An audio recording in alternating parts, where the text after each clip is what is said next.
cette vidéo, j'aimerais vous parler de la suite. Je vous avais dit qu'en fait on avait tout en nous. Je vous avais dit que quand on était enfant, on n'était pas préoccupé par le monde extérieur et qu'on était pleinement dans le présent. Eh bien moi je vais vous raconter une petite histoire. Cette histoire c'est celle dont je me souviens lorsque j'étais enfant. Quand j'étais en primaire, franchement, je me sentais invincible, je me sentais fort, je me sentais sûr de moi. Il n'y avait pas grand chose qui pouvait m'arrêter. J'étais pas préoccupé par les autres, j'étais vraiment pleinement acteur de ma vie et content, satisfait, joyeux, heureux. Et puis je me souviens, quand je suis arrivé au collège, d'un coup, tout ça, ça a changé. Ça a changé comme ça. Parce que il s'est passé une chose importante dans ma vie.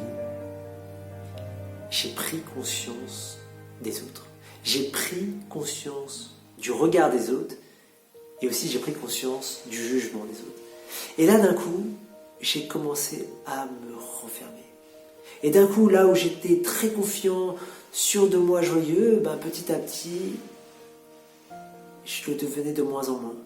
Petit à petit, je me fermais et je laissais pénétrer en moi quelque chose que certainement j'avais déjà senti, mais qui devenait plus présent. Je laissais pénétrer en moi quelque chose qui s'apparentait à de la peur, à de la honte ou de la culpabilité. Bref, j'ouvrais la porte de mon cœur à toutes ces émotions négatives. Et pourquoi je faisais ça?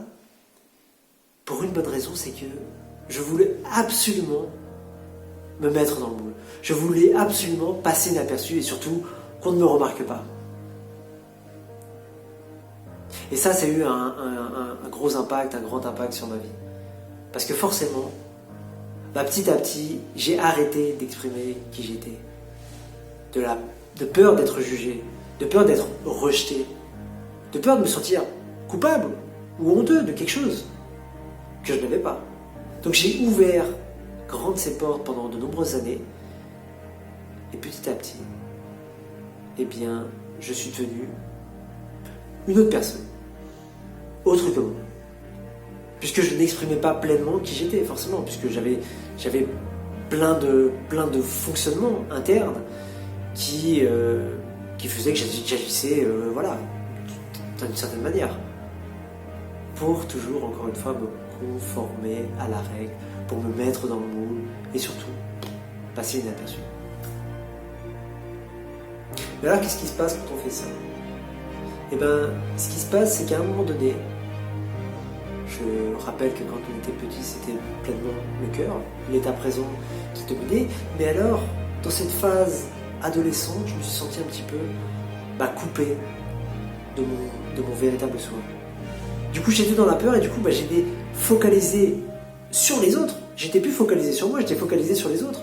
J'étais focalisé sur la société, j'étais focalisé sur ce monde extérieur qui était franchement pas forcément joyeux, qui était franchement intimidant, qui était franchement violent, pas facile à vivre tous les jours. Et puis, donc je me suis coupé de cette connexion naturelle du cœur.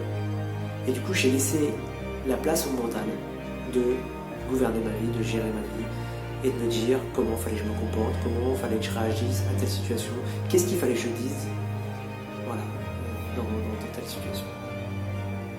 Donc petit à petit, en fait, le mental a pris le dessus. Le mental m'a dicté mon comportement, m'a dicté ce que je devais dire. Et donc quand on en arrive là, il y a tout un chemin, parce que ça s'est passé pendant des années, jusqu'au début de ma vie d'adulte, où je commençais à rentrer dans le monde en disant waouh, super le monde. Donc voilà, après il a fallu que je fasse un long cheminement, je dirais en arrière, retour arrière sur qui je suis pour redécouvrir un peu plus de sens dans ma vie, parce que forcément, en agissant comme ça, j'ai perdu tout sens dans ma vie. Je savais même pas pourquoi je travaillais, je savais même pas pourquoi je faisais des études, je savais même pas qui j'étais au fond. Alors, si cette vidéo ça vous parle, si ce que je vous raconte, c'est bon an mal an peut-être des choses que vous aussi vous avez vécues, et je vais vous donner quelque chose, un outil simple, facile à mettre en place. Comme je vous en ai parlé, c'est que j'ai laissé grande ouverte la porte à des émotions dites basses ou négatives pour rentrer à l'intérieur de moi. Eh bien, aujourd'hui, ce que je nous invite à faire, c'est à regarder qu'est-ce qu'on a laissé rentrer à l'intérieur de nous. C'est à regarder ce qu'on a, puis de se dire, ok, j'accueille, c'est pas grave. J'ai laissé rentrer de la peur, je te regarde et je t'accueille.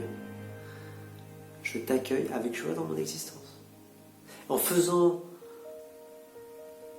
ce petit travail, eh bien, vous allez relativiser.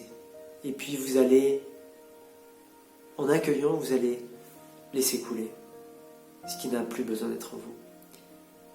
Et alors que toutes ces émotions ont bloqué votre ressenti, votre connexion au cœur, et bien petit à petit, en faisant ce travail d'observation, en faisant ce travail d'accueil et quelque part un peu de lâcher prise, parce que c'est ok, je ne veux pas m'accrocher à ça.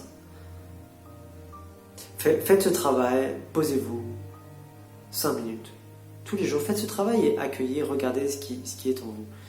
Et je peux vous assurer un truc, c'est que vous allez créer de l'espace. Et cet espace, je vous expliquerai dans une prochaine vidéo pourquoi il est si important pour retrouver qui vous êtes, pour retrouver la connexion pleinement à votre soi. Voilà, j'espère que cette vidéo vous aura été très utile. On continuez sur Flow HD. Il y a encore beaucoup de choses, beaucoup de surprises qui vous attendent. Je vous dis à bientôt pour de nouvelles aventures. C'était Greg de Flow HD.